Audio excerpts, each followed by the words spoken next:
Good morning, Peterborough. My name is Jim Tubb, and it is time for your Sports Break, broadcasted through the facilities of Trent Radio on 92.7 C Triple FM here in Peterborough, Canada. This show, of course, can be streamed online at trentradio.ca, or you can follow what we're talking about on Twitter at SportsBreakTR. The weather outside today is negative 15, and it kind of feels like it. It actually doesn't feel too bad. We got a fair amount of snow over the weekend here in Peterborough, and I'm assuming most places in southwestern Ontario. It feels like winter. Everyone complaining about it. It's December. It was going to come eventually, and here we are. It's like, that's as easy as it comes, is that it was like, it's winter, and it was going to come eventually. But it is still a beautiful day to talk about sports, ladies and gentlemen. And I'd say it's even more beautiful because there's snow on the ground. There's hockey going on. We get to talk about hockey, watch hockey, live hockey. Leafs play tomorrow night in Philadelphia. How could you not love this? This is amazing. And we haven't done this segment in a little while here on Sports Break, but it's the Drink Your Milk segment. You know it, you love it, where the injuries in the NHL, they pile up. And if you're the Columbus Blue Jackets, you're going to be missing Zach Werenski for at least a month with a shoulder injury. Essentially got jammed up against the boards by New York Islanders forward Anders Lee. Not a great look. Of course, the Blue Jackets lose that night because you never win on the night that you're one of your best defensemen. It's either him or Seth Jones. It's whoever you value more gets hurt. And then the Pittsburgh Penguins, another defenseman, a key defenseman for them, Brian Dumoulin, is going to be out at least 2 months after ankle surgery. This, of course, piles on the Penguins, who are missing Sidney Crosby at the moment, Justin Schultz. They get Chris Letang and Evgeny Malkin back, but Brian Rust is now out with injury as well for the Penguins, who, like, if I'm pretty sure, I don't know, I said that wrong, if I'm sure, or if, I think they're in a playoff spot right now. They've been holding pretty steady without, they're in the second wildcard spot ahead of the Toronto Maple Leafs. All of this without, like, having Sidney Crosby, Evgeny Malkin for the whole season. All of their top players for the whole season. Matt Murray's not playing the best. Pittsburgh's a team that, if they finally get healthy, it'd be very interesting to see what they can do this season, because we haven't seen Pittsburgh fully healthy yet. And like if you look at the standings now, of course, over the weekend the Leafs played home and home with Buffalo. They lost the first game in Buffalo and then won in overtime the second game. Toronto is 1 point behind Buffalo. So let's say the Leafs would have won or not tied. If they would have won the second game and not tied it, they would be in... Nope, they would still be tied with Buffalo. I don't know what kind of math I'm trying to do here. Yeah. So, like, Toronto's in there. I guess we're going to get into Toronto very soon here. But, yeah, Leafs fans, don't worry. Toronto's close. It's going to be a tough ride to get into the playoffs. I don't think it's going to be a cakewalk this season for the Maple Leafs, as it is for, like, Boston and Washington right now with 43 points and St. Louis with 42. If you're a Montreal Canadiens fan, an old time even, or you just like classic hockey, you know the name of Guy Lafleur. Last Thursday, which would have been whatever the date that was. That's a lot of math. Guy Lafleur had surgery to move a lobe from one of his lungs and ganglions, is how that's said. According to the club's statement, Montreal Canadiens, Lafleur's operation was successful. He'll remain under observation at the Montreal hospital and is expected to return to home in the coming days to continue his recovery. Of course, Lafleur is 68 years old. He underwent quadruple bypass surgery in September. He's the Canadiens' all-time point leader and assist leader, and he ranks second in franchise history in career goals. Who, I believe, I think it's Murray. Yeah, Rocket Richard, obviously. But this gets a lot of people when they ask, like, who is the Montreal Canadiens' all-time point leader? Most people say the Maurice Rocket Richard. It's actually Guy Lafleur. We wish all the best for Guy Lafleur and his family. He's had a tough 2019, quadruple bypass and then a lung surgery. If you're a fan, as most Canadians are, a fan of the World Juniors that happen over Christmas, start Boxing Day, Hockey Canada has released its list of the 31 invitees on Monday ahead of its selection camp for the tournament. Of course, it includes the presumptive number one first overall pick of the 2020 NHL draft, Alex Lafreniere, I believe is how it's pronounced. From your Peterborough Petes, we have Hunter Jones, who, goaltender, of course, for the Peterborough Petes, has a good chance. Because this Canadian team this year, for the first time in a long time, does not have that standout goalie. In the past, they've had guys like Carter Hart. I believe Mackenzie Blackwood was another one. Eric Comrie, Zach Fucale. We're going all the way back here. But this year, like, Canada doesn't have one. Carter Hart, of course, was amazing for Canada. Eric Comrie, and the list goes on. So this year it's up to anyone. Nico Doss from Guelph, Joel Hofer from Portland, and then Oliver Rodrigue from the QMJHL, and of course, like I said, Hunter Jones from Peterborough. And yeah, I don't know. I don't know any of these players. They're younger than me, which is a little freaky reading, but that's how that works. The one thing to remember with the World Juniors, because we probably won't be on air. Yeah, we won't be on air when it's playing. Is that this is not a perfect team. It's like, I don't even know if the NHL is a perfect team, but they're different. The World Juniors, these are kids playing hockey away from their family, usually in international waters or like just away from their family during the like most family time of the year, that is Christmas. And like, you can enjoy the games and watch the games, but don't take it out on the players if they lose or if they have a bad game, a bad pass. The NHL, they're adults. I'm not condoning treating NHL players like crap. We'll talk about treating NHL players like crap in a minute.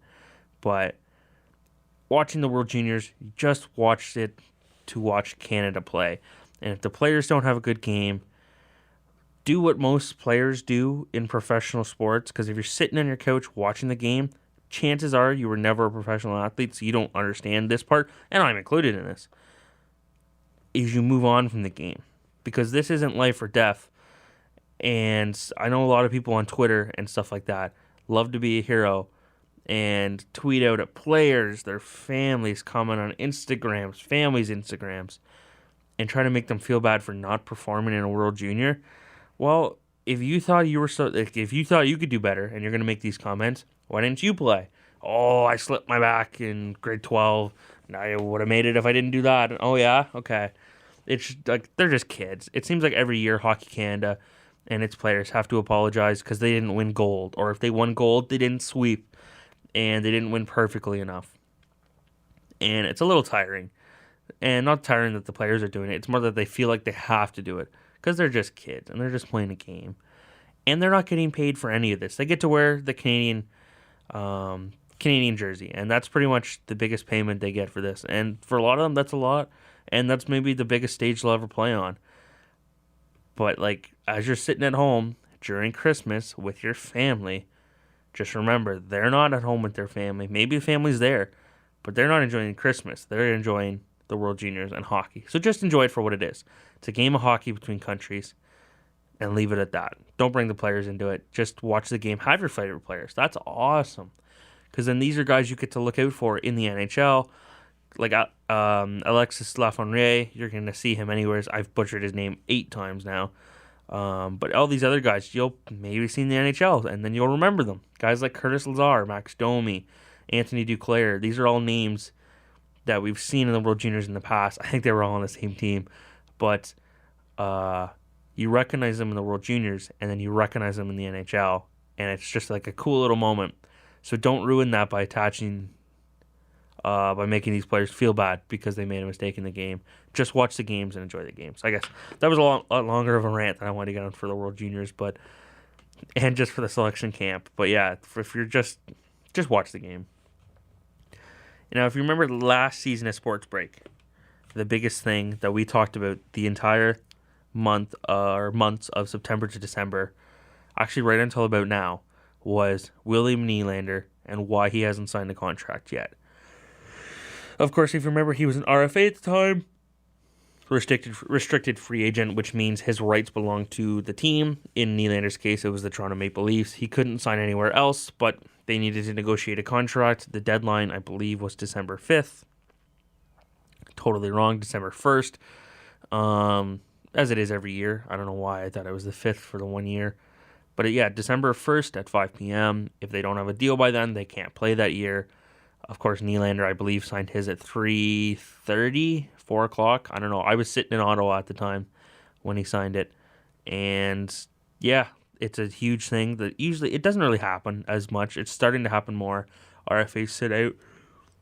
And this year, restricted free agent, of course, Jesse Puljujarvi of the Edmonton Oilers and Julius Honka of the Dallas Stars are ineligible to play in the NHL for the remainder of this season. No deal was reached by the 5 p.m. deadline on Sunday. Of course, both players have requested a trade from their respective teams.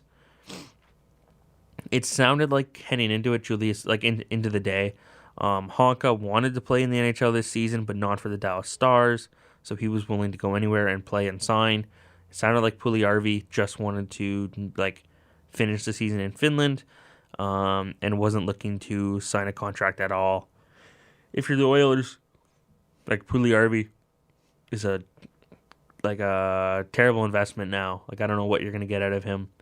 Honka looks like a very good defenseman for Dallas, and I'm sure they hate to have to trade him because he won't play for them. You almost wonder what happened there. If he didn't feel like he was getting respect in contract negotiations or what. But, they're done for the rest of the season. They can be still traded. Their rights can still be traded to other teams. I believe they can sign contracts, but the contracts won't be in effect till next season. I'm not 100. I'm 85% sure on that. I do know that they still can be traded. They just will not be playing NHL hockey this season. That includes the postseason and playoffs, as it would. Like I said at the top of the show, the Toronto Maple Leafs play tomorrow night. Wait, no, today's December 3rd. Oh, man. The Toronto Maple Leafs play tonight in Philadelphia. Philly is starting the year 15-7-5. They were on a slump. And then, they've been doing pretty well this season so far. They played earlier this year. Philadelphia beat them 3-2. And speaking of Carter Hart, he's starting in net for Philadelphia tonight. And, of course, Freddie Anderson will get the start between the pipes tonight for the Leafs, who looking to bounce. It wasn't a terrible weekend. They won against Detroit on would have been Wednesday, and then Friday they lost. It was a 4 o'clock start in Buffalo. They lost 6-4. Never really looked in it. Another loss for Michael Hutchinson. He was 6th straight loss to begin the season. His record this season, of course, is 0-5-1. I don't know what's. Of course, he got sent down to the AHL where they had Casimir Cassiso called up. But I just don't know. For Kyle Dubas has said it's time we got to start putting a better game on in front of Hutchinson and give him a chance to win. And if you score they lost 6-4. The Leafs scored 4 goals.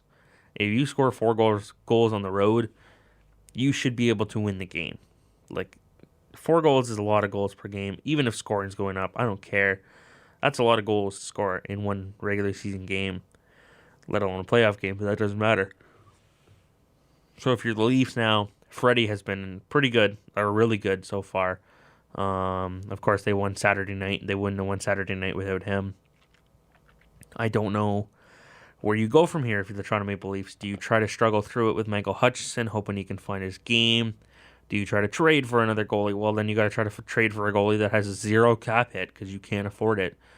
And then what are you going to trade away? Because no one's going to take Michael Hutchinson, or you're not going to get anything for him.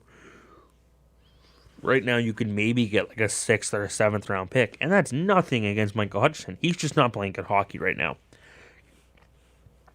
It's as simple as that.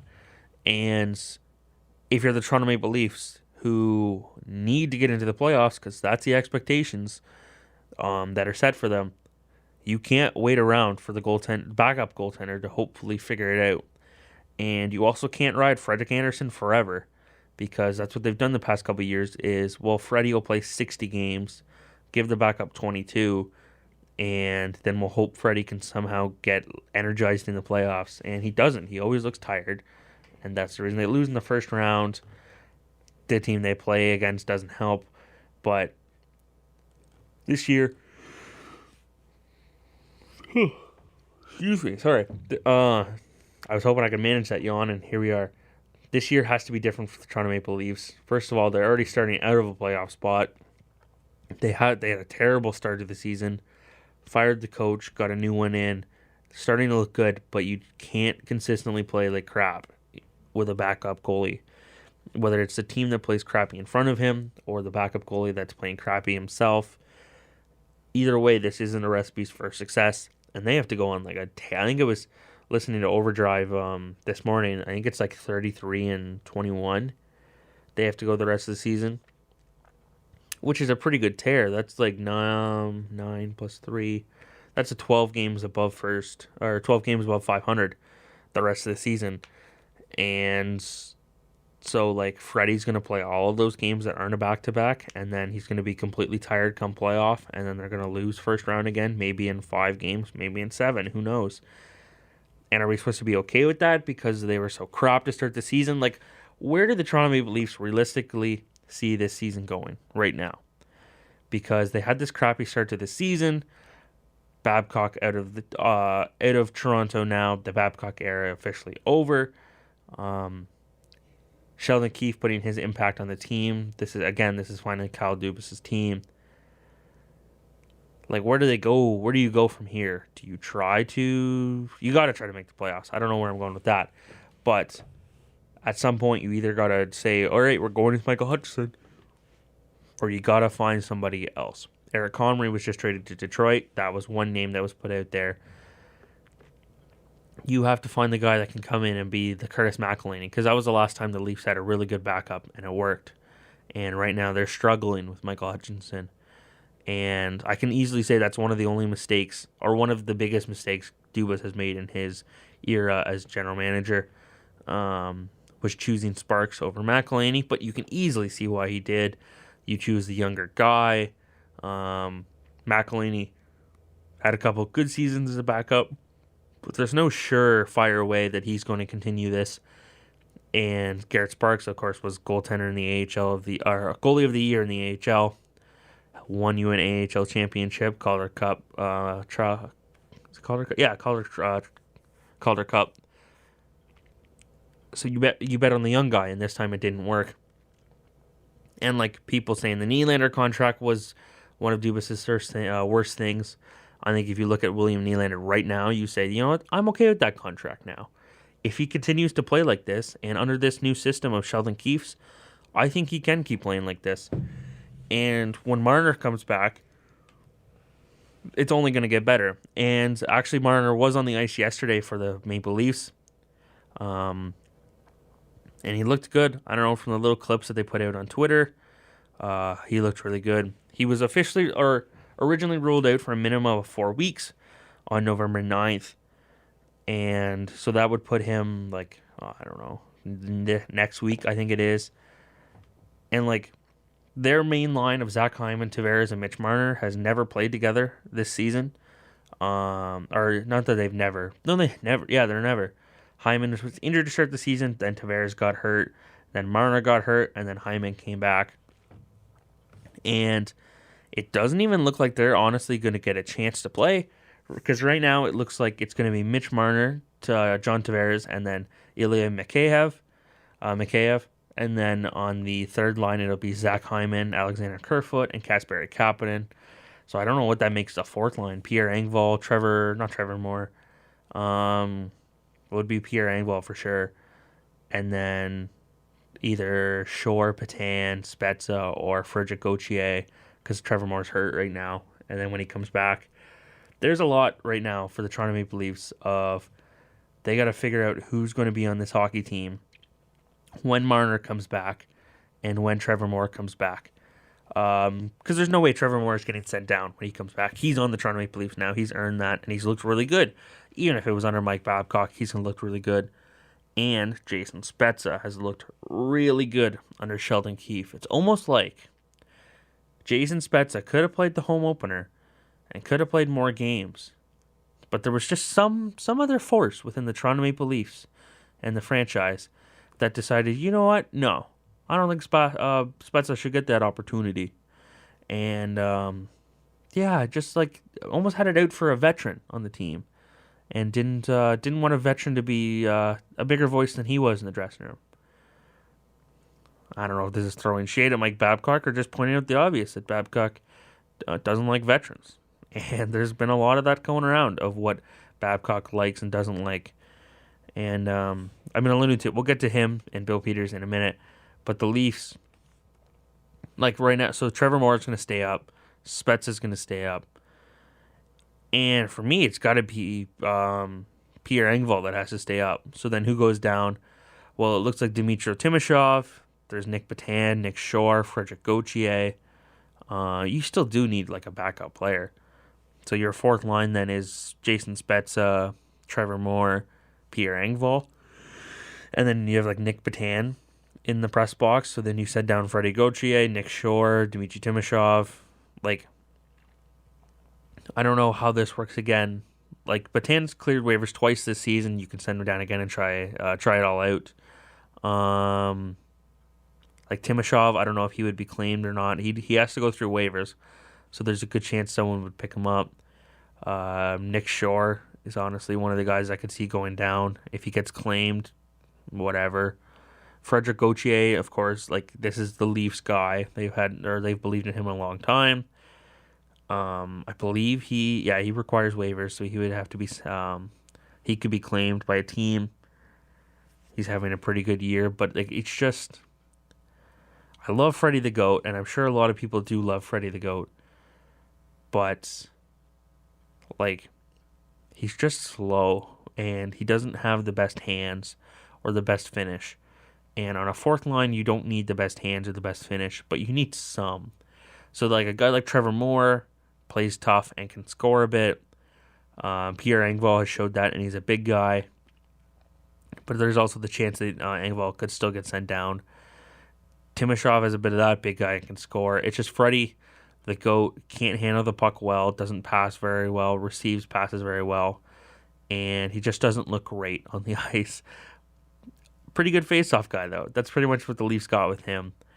And, yeah, like, this is the new Sheldon. Like, when Marner comes back from injury and Trevor Moore comes back, we're going to see, like, for the first time, we're going to see Sheldon Keefe get a full Toronto Maple Leaf roster. And hopefully everyone's close to full health as they can be. And we'll see where they can go from there. What kind of lineup he's going to create. What he's going to do with the power play. It sounds like Morgan Riley is going to get bumped down to the second pairing. So the first pairing will have Tyson Barrie as the quarterback in the back end. Of course, with Mitch Marner, John Tavares, Austin Matthews, and then William Nylander. We'll see how that goes. Morgan Riley on the second pairing. Definitely going to affect how many points Riley gets this season. But if Barrie has looked great on the power play so far, and that's his job. That's Riley, Barrie's bread and butter. If you're the Leafs, you want to get that going, and you want to get Tyson Barrie going. It can all start tonight against Philadelphia. We'll see how Sheldon Keefe does. Of course, this weekend he got his first home win. He said it's been fun being here. And, yeah, like if you're Sheldon Keefe, you're living the world right now. You just got to keep winning. Because that's what everyone believes you have to do, and that's what he has to do right now, is just keep winning and get this Leaf team into the playoffs. Yeah, okay. This is, like I said last week, we've been doing a lot of heavy topics regarding the NHL and stuff around it. Of course, Don Cherry, and then the Houston Astros scandal. And then Mike Babcock with the list with Mitch Marner, his firing. And last week we kind of alluded to it with Bill Peters, who was at the time the Flames head coach, had before been the Carolina Hurricanes head coach, and head coach in the AHL. We kind of alluded to it and brought up the topic, but it was alleged at the time because there was no corroboration, and we didn't know for sure.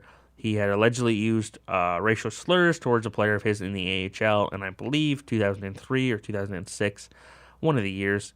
10 years ago, so 2009 actually. But at the time, we didn't know whether it was true or not, whether it was just a player saying what. And it's not that we didn't believe the player. I got to clarify that. It's not that I didn't believe or anyone didn't believe the player. it's just an accusation like this. You just have to check first to make sure that, like, corroborate it. Just be like, did this actually happen? And if it did, then you immediately believe, like, then you immediately take action. And the Flames didn't immediately take action, and that hurt a lot of people, or bothered a lot of people, I should say. They did their own investigation, which, in my opinion, isn't the worst thing. The Flames, like, they can take what people have said on Twitter, and whether it got corroborated that way or not, whatever, but they want their own investigation. So they know wholeheartedly that, okay, we know he said this. We know he's not a great guy, and that's the reason we're going to fire him. And I don't think, technically, it's announced that they didn't fire him. Bill Peters just said that he resigned as the head coach, and they've named interim Jeff Ward as the interim bench boss or head coach. I don't know why I called it a bench boss. Last Friday, he was Flames general manager Brad Treliving was given the letter of resignation from Bill Peters. The Wednesday before, he had admitted to using the racial slur towards Akeem Aliu when he was the head coach of the AHL's Rockford, which is the Chicago Blackhawks AHL team. And it kind of looked like that was it for, like, it is it for Bill Peters. But another thing came forward from Carolina Hurricanes defenseman, former one, Michael Jordan. Yes, Michael Jordan, not the base basketball player. He accused Peters of physically abusing him and a teammate, and those incidents took place between 2014 and 2018 when he was the head coach of the Carolina Hurricanes. Current head coach of the Hurricanes, Rob Brindamore, who was an assistant to Bill Peters at the time, said that the abuse for sure happened, and there's a very good chance that Bill Peters will not get another coaching job in the NHL. You can easily say there's a good chance he won't get a coaching job in the NHL, but that's just the future, like, worrying about future players. Right now, like, you think about how many times Bill Peters, he's coached Hockey Canada teams a lot over the past, and you almost wonder how he's treated those teams and those players and how that's changed the way players play today. But like, there's a good chance Bill Peters will not get a coaching job again. And I'm sure he's made money. I hope he's made enough money he can live on. Just for the fact that he's a human and needs money to live on. But you can't do this in hockey. And I don't think many people are sad to see him leave the coaching job after what's come out of what he's done. And it all started, of course, with the Babcock thing. With he got fired, and the story came out about Mitch Marner and the list that he had Marner create about hardest working and least hardest working players. You've heard the story. If not, you can find it online somewhere. And that's the only story that's coming out of Toronto. That's probably the only story that should come out or is going to come out of Toronto. But in Detroit, where Babcock is known, like, he was the best he was, winning Stanley Cup. There's been stories that came out yesterday. Spit and Chicklets, it's a podcast through Barstool Sports. Former hockey players Paul Bissonnette and Ryan Whitney are on it, and they just talk to players, and it's a players podcast, they say, and they listen to stories of the game, coaches, players, whatever, and they get all these cool stories that usually don't get through the broadcast because most of the players they have on are retired or are more willing to talk about stuff openly and not get in trouble. And yesterday's episode, they released, it came out with Chris Chelios, who, of course, former Detroit Red Wings player, Stanley Cup winner, Hall of Famer, saying that he said that Mike Babcock verbally assaulted Johan Franzen during the 2012 playoffs, causing him to have a nervous breakdown. Franzen corroborated the story and said that, like, Babcock would lay into the nice team players, the guys who didn't say much, and just like he verbally attacked people. Johan Franzen went as far as to say that he was a terrible person, the worst I've ever met. He was a bully who was attacking people. And there's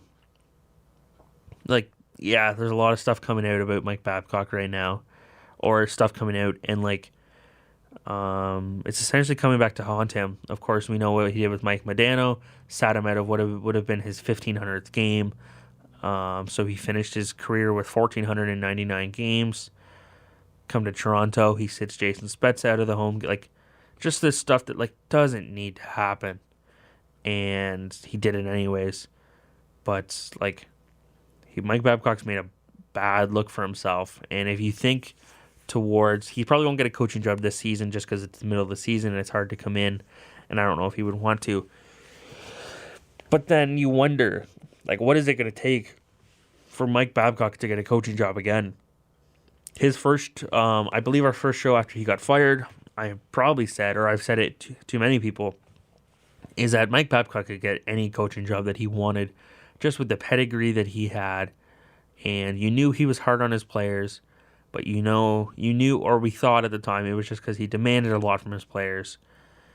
And now we know that no, he's just a jackass to his players, and he thinks he has to be the most important person in the room, has to control the room, and that's the way he thinks it has to be done. And obviously we've learned that's not right. Maybe it was, you got to be careful how you say this, but 10 years ago, 10 years ago, maybe this was not talked about as much, not accepted, because this was, no one like was happy about this. But now people have learned that respect is not given, it's earned, and like you have to treat people like this is a workplace, and I think that it gets forgotten a lot in the NHL, and you can't treat people like this. So sure, in the night, like early 2000s and the 90s, this was okay. And not even that it was okay, it was terrible. Like, hazing's a terrible thing, and you shouldn't do it. Because what does it do? It creates like a brotherhood? No. Brotherhoods are dangerous because they create a me versus you effect that you feel like you have to jump people into. And that does nothing but create a me, like, divides the team for people that aren't going to do it. And what Mike Babcock did is nothing different from that. It was him trying to play puppet with players and be in control. And that's something past hockey that needs to be fixed. So if you're a team going to hire Mike Babcock, how can you just look at him and be like, all right, we'll hire you. Yeah, we'll get the Babcock in here. You have to ask him, like, do you realize what you did wrong? And how are you going to fix, like, how do we know that when our young players come in here, you're not going to treat them like crap, walk all over them, make them write lists, or make an example of them just so they're like, for what reason? To create better work ethic? Is that like his excuse for all of this? Is so the players will work hard so they don't get yelled at? You have to ask Mike Babcock. So what are you going to do? What is the reason we should hire you? Or maybe he never coaches again. And like if the NHL, let's say the NHL goes to the Olympics, next Winter Olympics. Is Mike Babcock going to be the head coach? I don't think so. Not after all of this. Like, how can you, if you're Hockey Canada, how can you have Mike Babcock represent like your team in Canada? And so who do you get then? There's a lot of other guys you would get if that's what you're thinking. Like Claude Julien is a perfect example. Joel Quenneville. And Joel Quenneville is a perfect example of a lot of things. And it's the perfect fact that Joel Quenneville is hard on his players. And a lot of players have said that he demands a lot from each player. But nothing has come out, and I don't see it coming out, that Joel Quenneville attacked his players, bullied his players, physically, verbally, sexually assaulted them any way. Because that's what's coming out about players now. And if you're on Twitter and you follow Daniel Carcillo, former NHL enforcer, that doesn't matter. That's just how he got his platform. And he has all these stories that he's going to release soon from people in the OHL, WHL, AHL of hazing, bullying by coaches, players, whatever. And he's a big voice for that. And it doesn't matter what he did, what kind of NHL player he was. Because actions, I don't know. Like, I still think like these are stories that are going to be heard. And I think this is a new reckoning of hockey. And we're going to see a new era of hockey coming very soon. And what I mean by that is that bullying, and because you can talk in school all the while that bullying is not accepted, but until you see action, bullying is still going to happen. And I think in the NHL, we've seen a lot of bullying with hazing or whatever. And there's going to be a lot of big names and a lot of fan favorite names that are going to go down for this and for stuff they've done in the past. And I hope fans who are calling for this, for people to be held accountable, are ready for the fact that some of their favorite players, some of their favorite coaches, whatever, might get caught in the crossfires because they did something wrong. And if you're going to call out a small amount of players or coaches, you have to call out everyone. And I think that's what's going to happen here very soon, whether it's during the NHL season or during the off season, I don't know. But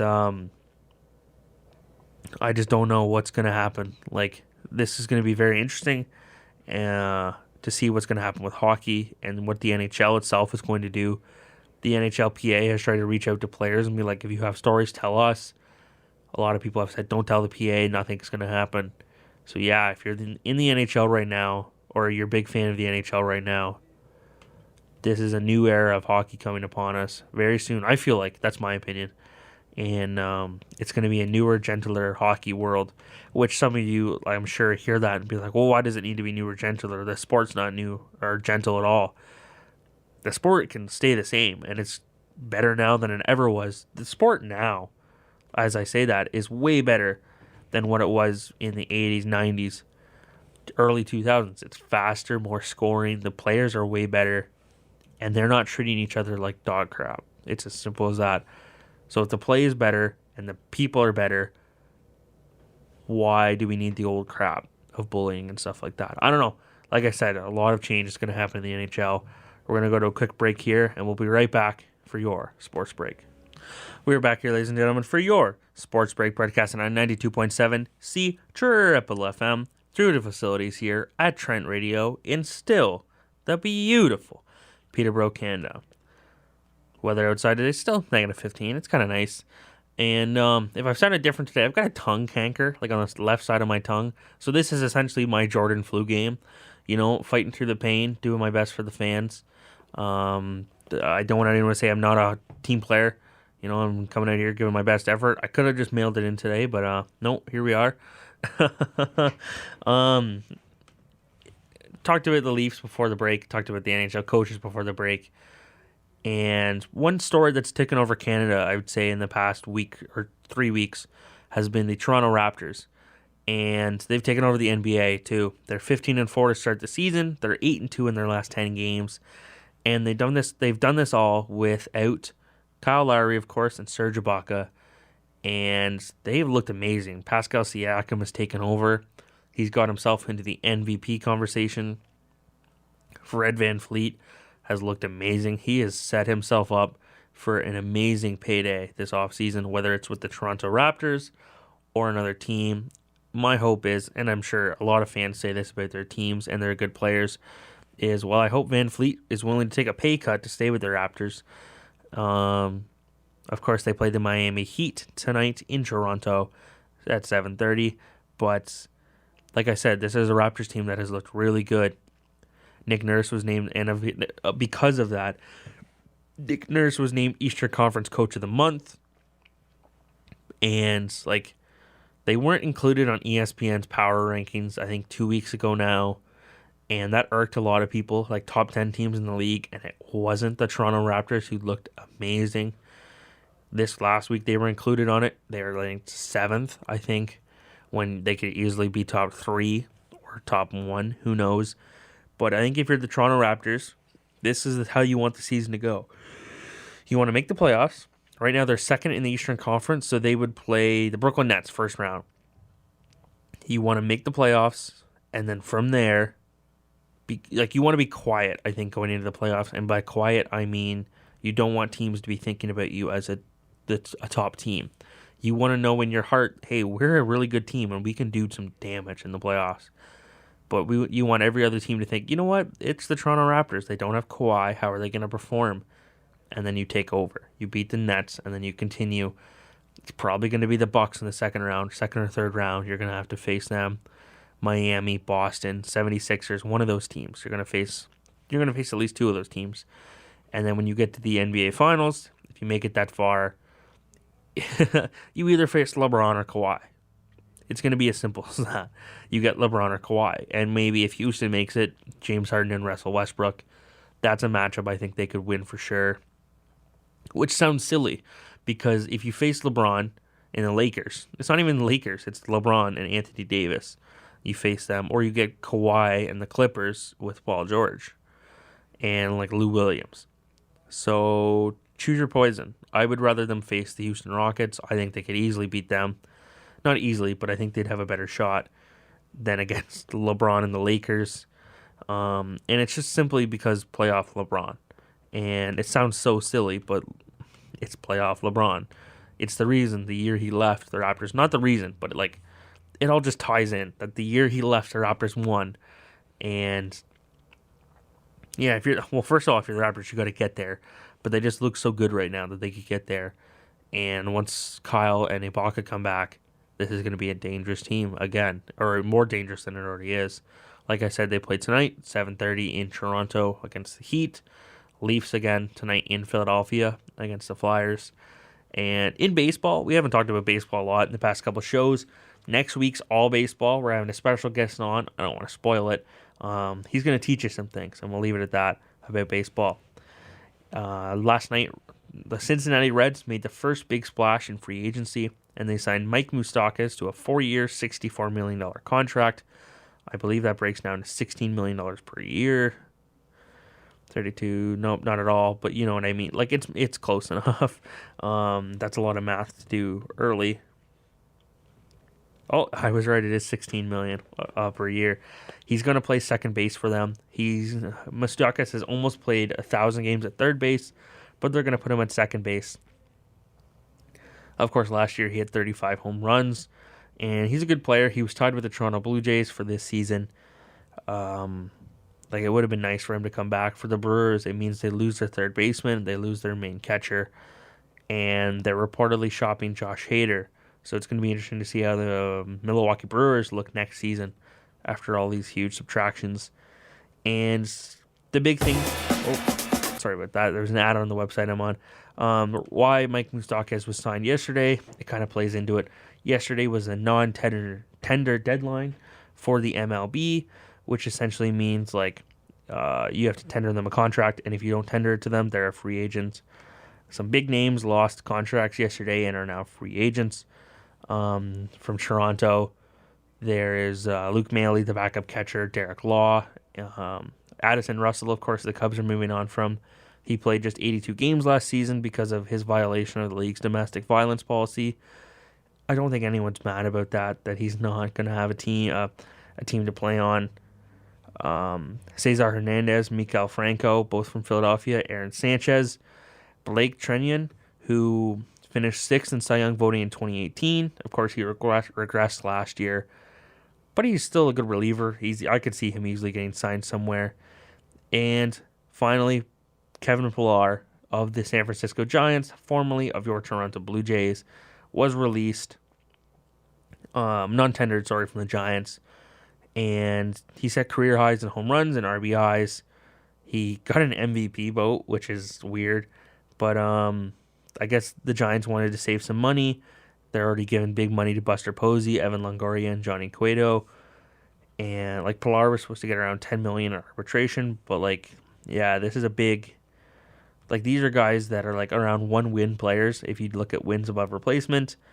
And you almost wonder, are they going to get on a team? Are they going to be a minor league contract with an invite to spring training? And you hope for a lot of these guys like CJ Cron, Jose Pereza, Domingo Santana, that these guys can get a contract somewhere. Because you don't want to see players eventually the league has to have turnover, yes. But these players are still kind of young. Kevin Pillar's, I think Kevin Pillar's 30, which some people are oh, that's too old. Well, it's not, and you just want to see these guys be able to continue playing. He'll turn 31 in January, and I don't know what he's going to do or what team he's going to be on, because to find a center fielder like him, very good defensively, offensively, a little more to be desired, misses a lot of balls. Yeah, if you're Kevin Pillar, you hope for the best as a former Blue Jay, and I'm going to squash the bug right now. I don't think he should be on the Blue Jays next year. No room for him. We already have enough outfielders that are home run or are very low contact hitters in Teoscar Hernandez and Randall Grichuk. You don't need more. And kind of funny now, after all the subtractions from the Blue Jays, the longest tenured Toronto Blue Jay is Anthony Alford, who debuted in 2017 and he has 28, or it's either 28 or 58 career at bats. So the longest tenured Blue Jay has been on the Blue Jays for 3 years. Like it's insane the amount of turnover that this Blue Jay staff has had.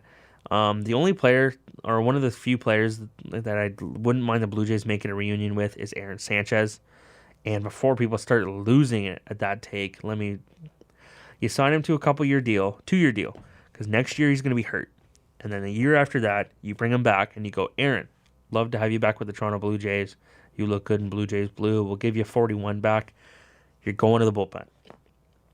You're not starting. It's as simple as that, Aaron.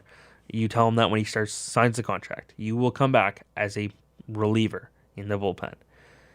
And if you want to be a starter, there's another team looking for you. Good luck. Go to Japan. I don't care. But he just doesn't have, I don't know what it is, but he can't be a starter anymore. So you got to try him out as a reliever. And by then, if he can perform right away, the Blue Jays should be close to their window. And then they got a high leverage reliever, because it looks like they're going to trade away Ken Giles. Excuse me, that's a tough to yawn right into the mic, but it sounds like they're going to trade Ken Giles, or I think it's like 70-30, trade Giles or keep him. And I actually don't know where I sit on it, because you need a closer eventually, so you trade him now, and then you have to try to get a closer for when the team's good, or do you hold on to him now and lose that value that you could potentially get through a trade? It's a lot of questions that need a lot of answers, and that's up to Mark Shapiro and Ross Atkins. And for the Blue Jays, who've missed out on Kyle Gibson now, Jake Odorizzi, and now Mike Moustakas, Yasmir Grandal, these free agents, I don't know what the Toronto Blue Jays are waiting for. Maybe they haven't seen a guy that they want on their team yet. They feel like that'll fit the best role. But eventually you got to do something if you're the Blue Jays. And I guess there's a lot of teams that haven't done anything. But for the Blue Jays that have been notoriously quiet when it comes to free agency on high players, I can tell a lot of fans and analysts are getting antsy, and they wonder if they're even going to do anything. And if they do anything, is it going to be worth doing? Because they traded for Chase Anderson. They signed AJ Cole, to a minor league deal with an invite to spring training. They signed, I think, 4 guys to minor league deals with an invite to spring training. And that's great and all. You do need to fill out a spring training roster and need to fill out minor league rosters. But at some point, this Blue Jays team needs to fill out with MLB players. Because right now they have players to play every position, but they don't have pitchers. And I know that storyline's been beaten to death, but it's true. It's only been beaten to death because it's extremely true. The Toronto Blue Jays need starting pitchers that are major league level. Because you can throw guys out there that can start. They did that with Edwin Jackson last year. But they need starters. Whether that's high end, they're not in on Garrett Cole, Steven Strasburg. Garrett Cole and Strasburg are meeting with New York this week. There's a good chance one of them signs there. But if you're the Blue Jays, you need to do something. And soon, I think in my mind, do it. It's such a double-edged sword to say that, but you got to do something right, and you got to do it soon. As simple as that. Like I said, next week we'll talk more baseball. That is all the time we have today for your Sports Break, broadcasted on 92.7 C Triple FM through the facilities here at Trent Radio in the beautiful Peterborough, Canada. If you've missed previous shows, you can catch up on Twitter at SportsBreakTR. We'll be back next Tuesday at 9 a.m. for another show where we'll talk about the MLB season. We'll get a little bit in the NHL season. Hopefully it's a more upbeat NHL season. But I feel like the talk today and the talks going forward around head coaches and making them accountable needs to happen. Remember, ladies and gentlemen, to check your smoke and carbon monoxide alarms. And have a good day.